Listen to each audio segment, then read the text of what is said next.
Servus, Glück auf und herzlich willkommen zu einer weiteren FC Bayern Reaction, nennen wir es einfach mal. Wir schauen uns mal die Pressekonferenz nach dem Spiel gegen Dortmund an. Ich habe die schon gesehen, von daher ist es jetzt nicht meine erste Wahrnehmung. Allerdings habe ich auch die Hälfte schon wieder vergessen, weil es schon 24 Stunden her ist. Von daher, let's go. So, hallo. Herzlich willkommen zur abschließenden Pressekonferenz nach dem Spiel des FC Bayern gegen Borussia Dortmund. Mit den beiden Cheftrainern, mit Edin Terzic und mit Thomas Tuchel. Ich würde beginnen mit den kurzen Statements beider Trainer. Edin, wie hast du das Spiel gesehen? Können wir kurz in ein bisschen Ruhe, danke. Ja, erstmal schönen guten Abend und in allererster Linie, Thomas. Genau, erstmal für Ruhe sorgen, ne? Dir und deinem Team Glückwunsch zum gelungenen Einstand und zum verdienten Sieg. Ich versuche es kurz zu fassen. Wir sind recht ordentlich ins Spiel gekommen. Wir wissen aber auch, dass es nicht reicht, dann 12 ordentliche Minuten hier in München zu haben. Wir haben uns sicherlich auch nicht vorgestellt, dass wir dann so in Rückstand geraten und dann aufhören, uns dagegen zu wehren. Also es war einfach dann enttäuschend, dass wir mit dem ersten Gegentreffer viel zu lange gebraucht haben, um wieder zurückzufinden ins Spiel. Und dann stand es nach, ich glaube, 23 Minuten schon 0-3. Und dann wird es in der Bundesliga schwer, noch ein Spiel zu gewinnen. Und besonders kann man nur zustimmen, ne? Wie gesagt, die ersten, habe ich ja auch in meiner Analyse gesagt, so die ersten 10, 12 Minuten war Dortmund echt gut dabei. Aber nach dem Tor war gar nichts mehr bei Dortmund, wirklich null. Das hier dann in München gegen die Qualität des Gegners. Trotzdem ging es dann darum, in der Halbzeitpause nicht mit dem Finger aufeinander zu zeigen, sondern den Arm zu heben und Verantwortung zu übernehmen. Und wir wussten, dass wir es beispielsweise auch geschafft haben, dann im Hinspiel in der 60. Minute lagen wir da auch noch 0-2 hinten und trotzdem sind wir wieder zurück ins Spiel gekommen. Und daran haben wir dann geglaubt und haben dann in der 49. Minute noch die große Chance gehabt von Sepp Haller. Die konnten wir dann nicht nutzen und quasi im Gegenzug gab es dann das 0-4. Und dann wird es natürlich noch mal schwieriger, hier zurück ins Spiel zu kommen. Wir wären auch bei 3-0 nicht zurück ins Spiel gekommen, Alter. Im Endeffekt sind wir heute sehr enttäuscht. Wir fahren auch mit einer Portion Wut nach Hause. Und dann morgen werden wir uns dann die Tabelle anschauen und dann werden wir sehen, das sind 2 Punkte Rückstand auf die Tabellenspitze. Es ist die erste Niederlage im Jahr 2023 für uns in der Bundesliga. Und dann werden wir, so wie in der Hinrunde, auch schon das ein oder andere Mal das analytisch beobachten und unsere Schlüsse daraus ziehen. Und dann geht es am Mittwoch in den nächsten Wettbewerb in Pokal und da wollen wir dann eine bessere Leistung zeigen, um dann in die nächste Runde einzuziehen. Vielen Dank. Danke dir. Thomas, wie hast du deine Premiere erlebt? Ja, ähnlich. Also danke, Edin. Sehr nervöser Beginn von uns. Sehr nervöser, sehr fahriger, sehr fehlerhafter Beginn von uns gegen sehr selbstbewusste und offensive Dortmunder. Das hat sich dann mit dem Tor geändert. Haben wir Vertrauen bekommen, haben ein bisschen Ruhe reingekriegt ins Spiel. Und man muss fairerweise sagen, die Dortmunder sind auch, weiß ich nicht, wie man das beschreiben soll, auseinandergebrochen kann man ja nicht sagen, aber es war keine Gegenwehr mehr da irgendwie, ne? Kein Selbstvertrauen bei Dortmund. Und haben etwas klarer gespielt und die Angriffe, die haben dann über die Dominanz und die Angriffe dann Torchancen bekommen und sehr früh dann 3-0 geführt. Das hat das Spiel eigentlich bis dahin den Spielstand nicht hergegeben. Ich hätte mir gewünscht, dass aus dem 3-0 dann ein dominanteres Spiel wird, dass es uns eigentlich hilft, mit mehr Vertrauen, noch mit mehr Klarheit zu spielen. Dem war nicht so. Wir hatten durchs ganze Spiel viele Ballverluste, viele einfache Ballverluste, sowohl nach Balleroberung als auch aus dem Spielaufbau. Das hat das Spiel für uns sehr intensiv gemacht. Wir mussten immer wieder lange Phasen auch gegen Ball spielen, gegen Ball verteidigen. Die super Nachricht ist, dass sich keiner zu schade ist, das zu machen. Wir haben uns auf jeden Fall körperlich verausgabt in Phasen, in denen das Spiel intensiv war. Aber auch nach dem 4-0 hätte ich mir mehr Dominanz gewünscht, weniger Fehler. Wir hatten dann hochkarätige Möglichkeiten, vor allem nach den vielen Balleroberungen auch im Umschaltspiel. Ein paar Abseitsentscheidungen gegen uns gehabt, ein paar Chancen vergeben, was untypisch für uns ist. Sonst hätten wir vielleicht noch mal höher führen können. Und ja, am Schluss haben wir so einen Stimmungsdämpfer dann noch mal bekommen mit 2 Toren. Aber das ist schon so der Unterschied, ne, zum Julian, jetzt ohne jetzt Nagelsmann rumhaken zu wollen oder sowas. Aber Nagelsmann hätte sich nicht nach dem Spiel dahingestellt bei 4:2 und hätte gesagt, ja, hier die Ballverluste und die ganze Zeit diese Hektik im Spiel und sowas, das ist schon sehr schlecht. Das hätte er niemals getan, ne? Aber man muss das halt mal klar ansprechen. Also man hat's gesehen. Wie gesagt, ich habe das ein bisschen am Kimmich festgemacht in meiner Analyse, weil er nun mal der zentrale Mann ist und da ein bisschen prägend ist. Aber es betraf natürlich nicht nur den Kimmich, ne? Das ist auch klar. Deshalb die Konstellation, es war schon Druck drauf für uns. Wir wussten um die Konstellation, wir wussten um unseren eigenen Anspruch. Deshalb kann ich auch verstehen, dass wir ein bisschen fahrig waren. Wir haben ein paar neue Sachen in eine neue Struktur gespielt. So, deshalb, und gegen einen sehr starken Gegner mit einem Ergebnislauf, mit viel Selbstvertrauen. So, deshalb habe ich auch... Ja, was aber nach 15 Minuten komplett weg war. Ja, muss man fairerweise sagen. Also es war jetzt nicht so, dass wir so super stark waren dann nach dem Tor oder auch nach dem 2 oder nach dem 3. Tor. Ja, wir haben eine gute Phase gehabt, wir waren im Flow, aber wenn du 3-0 führst, ist das auch normal. Aber von Dortmund war ja gar nichts. Das war ja sowas von schwach.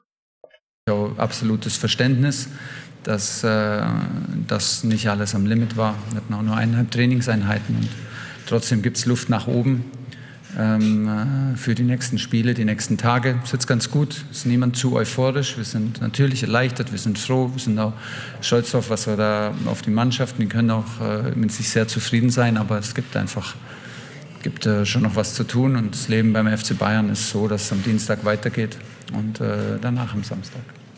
Vielen Dank, Thomas. Gibt es Fragen, kurze Handzeichen? Einmal in der Mitte, Torben Hoffmann, bitte.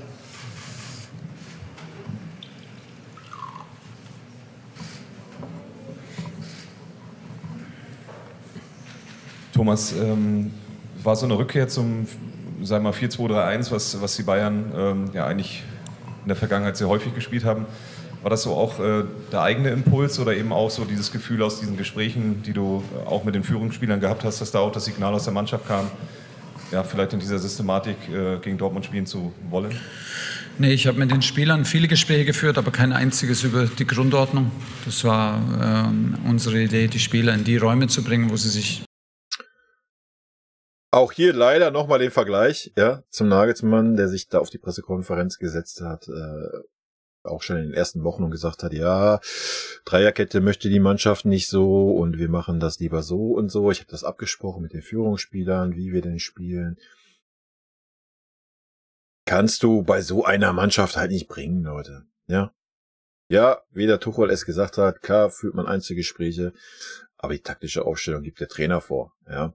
Und der Trainer Tuchel hat die taktische Aufstellung gewählt, in der wir am stärksten sind. Da müssen wir uns ja alle nichts vormachen. Haben wir jahrelang gespielt, das kennen die Spieler in- und auswendig, mal abgesehen von ein paar Neuzugängen. Und ja, man muss das Rad nicht neu erfinden beim FC Bayern. Ne? Klar, ist es schön, wenn wir noch eine andere Grundordnung haben werden wir auch mit Sicherheit noch haben, dass man mal ein bisschen flexibel ist. Ja, aber diese Aussage sagt schon so viel eigentlich aus. Ne? Unserer Meinung nach vielleicht am wohlsten fühlen und haben das dann eigentlich als die Idee, als wir es mehr oder weniger für uns entschieden hatten, mit den Führungsspielern und der Mannschaft besprochen und vorgestellt und die Akzeptanz und die Lust darauf, es umzusetzen, war auf jeden Fall da. Das meinte ich auch, ich habe auf jeden Fall, das Positive ist, wir wollten das die ganze Zeit machen. Wir müssen einfach noch einen Rhythmus finden, wir müssen besser auf den Spielrhythmus achten, wir müssen den Rhythmus untereinander verbessern, wir müssen die Distanzen verbessern, wir müssen besser verstehen, wann wir nach vorne spielen. Ja, was willst du nach 1,5 Trainingseinheiten erwarten, ne? Dass das gleich alles klappt, was sich der neue Trainer vorstellt? Natürlich nicht. Ne? Wann wir einen Angriff vorbereiten, wann der richtig losgeht und war ein bisschen zu hektisch. Aber immer in einem guten Antrieb. So deshalb alle Dinge, die man sich als Trainer wünscht, sind da. Und jetzt geht es auf jeden Fall in der Qualität und im Rhythmus in unserem Spiel und damit in der Dominanz zuzulegen und besser zu werden. Elli Schlammal, bitte. Herr Tuchel, vielleicht können Sie einen Satz zu Leroy Sané sagen. Er hat ja wirkte sehr spielfreudig, war in den letzten... Auch die Aussage, die jetzt raushaut, wieder, ich habe das schon gesehen gestern Abend, ist halt einfach bezeichnend, wie ein Trainer, ja, dass man den Unterschied sieht. Ne? Der lässt sich halt nicht von den Medien auf der Nase rumtanzen. In den Wochen davor hat er ein bisschen Probleme damit. Was haben Sie denn gemacht mit ihm? ja, das ist das Gleiche wie mit allen und ich bin erstaunt, weil es geht extrem viel um Leroy und ich möchte ihn da mal ein bisschen in Schutz nehmen, weil ich glaube, es ist nicht angemessen, dass wir jede PK über Leroy sprechen und was wir mit Leroy gemacht haben, was hat Leroy überhaupt gemacht und war das jetzt gut oder war das schlecht? Ich glaube, dass er mit der Mannschaft zusammen Licht und Schatten hatte, viele gute Aktionen, auf denen wir aufbauen können. Das sind Sachen, die wir besser machen können. Weiß nicht, ob der Tuchel auch meine Talks hört mit Licht und Schatten. Auch sehr nervös, sehr mit 2, 3 technischen Fehlern begonnen. So, deshalb gibt es für alle Luft nach oben. Das gilt für ihn genauso. Und er ist einfach in einem Alter, wo sich die Weichen jetzt gnadenlos stellen. Es liegt hauptsächlich an ihm, das komplett auszuschöpfen. Und wir werden ihn dabei unterstützen. Auch diese Aussage, ja. Er ist jetzt in einem Alter, um die Weichen zu stellen. So, man sieht schon einen anderen Anspruch, ja, und auch die Forderung, die ein Trainer Tuchel an die Spieler hat. Und das wird nicht nur einen Leroy betreffen, das wird auch einen Kimmich betreffen, da bin ich mir 100% sicher. Von daher bin ich da guter Dinge. Da hinten Heiko Nieder, bitte. Hallo Herr Tuchel, es ist aufgefallen nach den Toren, dass Sie so gut wie gar nicht gejubelt haben. Ich glaube, beim ersten so ganz kurz die Faust geballt. Ist das bei Ihnen immer so oder war das heute auch dem speziellen Druck so ein bisschen geschuldet und der Brisanz des Spiels? Ja, das ist immer anders. Also das ist immer anders, aber heute war ich sehr nervös. Weiß auch nicht wieso, kann es nicht sagen, aber es war einfach so. Und es ist auch ein bisschen eine verrückte Situation. Ist schon klar, warum man nervös ist. Das erste Spiel und dann gleich gegen Dortmund, Alter. Und wenn du das Spiel verlierst, dann brennt's gleich in ganz München, wa? Da müssen wir uns ja nichts vormachen. Also in der Medienlandschaft. Ja. Ich wusste noch gar nicht genau, wo meine Co-Trainer in der Kabine sind und wo ich die finde und die Abläufe. So, deshalb ging es dann Schlag auf Schlag und plötzlich stand ich in der Arena und war Trainer für den FC Bayern heute im Punktspiel. Deshalb und wie gesagt, ich finde auch, dass das Spiel die Führung nicht hergegeben hat. Deshalb war ich eigentlich noch, vor allem bei dem Torwartfehler natürlich, hat sich jetzt auch nicht gehört zu jubeln, aber deshalb war ich eigentlich mehr damit beschäftigt, was wir besser machen können, wie wir helfen können und es mehr oder weniger auch zu beobachten, weil es war unser erstes Spiel nach 1,5 Trainingseinheiten, da war ich eher noch in der Beobachterrolle und das ist aber von Spiel zu Spiel verschieden. Dann Klaus Bergmann. Herr Tuchel, ein halbes Jahr haben Sie nicht mehr dieses Gefühl gehabt, am Spielfeld dran zu sein. Ja. Wissen Sie jetzt, was Ihnen das bedeutet? Oder ist das doch das schönere Leben, als Freizeit zu haben? Nein, auf keinen Fall.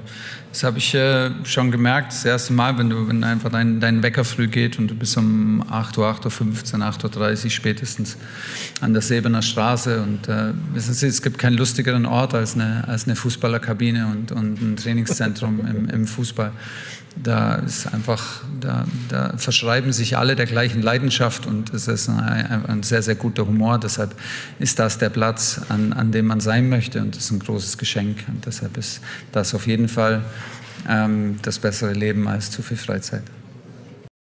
Da soll noch mal jemand sagen, so der Tuchel ist ein schwieriger Charakter oder so ein Scheiß. Also ich bitte euch, guckt euch die PK an und auch das mit dem Nervös ist, ich würde sagen, er ist offen und ehrlich und ich denke, er wird sehr, sehr gut reinpassen bei uns. Klar wird es auch Rückschläge geben, da wollen wir uns ja nichts vormachen.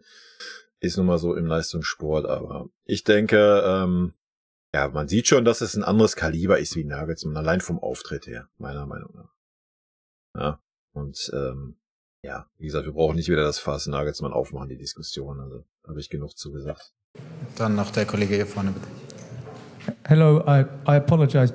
My Deutsch is nicht so gut. No problem. Entschuldige mich, mein Deutsch ist nicht game, so gut. Vor dem Spiel haben Sie nichts zu den Fans Hallo gesagt. Sie haben sich nicht wirklich Sie haben ihnen nicht wirklich die Chance gegeben, sie willkommen zu heißen. Nach dem Spiel sind alle schon in die Kabine gegangen.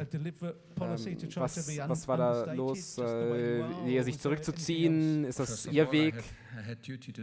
Ja, also ich hatte eben meine Arbeit zu tun mit den Kollegen. Ich habe 7 Interviews jetzt gegeben, so deswegen konnte ich jetzt keine Bilder geben. Zweitens, es ist nicht mein Moment. Julian war der Coach bisher und ich bin jetzt erst gekommen. Also war es nicht der Moment, mich in die Mitte zu schieben. Vielleicht wird das auch nie der Moment sein, in der Mitte zu stehen. Ich freue mich. Der Moment wird da sein. Wenn meine Spieler sich gut zeigen können und wenn sie ihr Potenzial zeigen. Aber ich bin auch genauso zufrieden, wenn sie mit ihren Fans feiern können. Und ich versuche das zu unterstützen. Ich versuche dieses Potenzial eben auch zu verfüllen. Versuche sie dort vielleicht auch zu beeinflussen, gutes Umfeld zu bieten, wo sie eben auch gerne zur Arbeit kommen wollen. Und alles drumherum steige ich gern eher aus. Super. Vielen Dank. Vielen Dank, Thomas. Vielen Dank, Edin. Gute Heimreise. Vielen Dank. Tschüss. Ja, der Edin war jetzt ein bisschen der Statista, aber war auch abzuerwarten. Ja, war abzusehen, wenn bei uns ein neuer Coach an ist. Wie gesagt, ich kann es nur wiederholen von der anderen Pressekonferenz. Für mich Tuchel super sympathisch. Über sein Know-how, denke ich, muss man nicht groß zweifeln. Allein das Auftreten, die Aussagen halt zu Leroy und dass man da auch gleich mal Einhalt gebietet. Da wird es nicht jede Pressekonferenz irgendwelche Nachfragen zu irgendwelchen Spielern geben. Das haben wir jetzt auch gesehen, wie da reagiert wird. Und das ist halt ein ganz anderes Auftreten, wa? Ich sag ja, der Tuchel ist ein netter Typ und ein Mensch, der das Potenzial hat, der aber auch eine klare Grenze hat. Gegenüber, ich würde fast sagen, jedem, ob es die Presse ist, ob es ein Präsidium ist, ob es die Spieler ist. Klar kann man sich Meinungen einholen, aber ja, der Trainer gibt die Taktik vor und nicht umgekehrt. Von daher, ich freue mich, bin gespannt auf Dienstag. Ich denke, da sehen wir ein ganz nettes Spiel.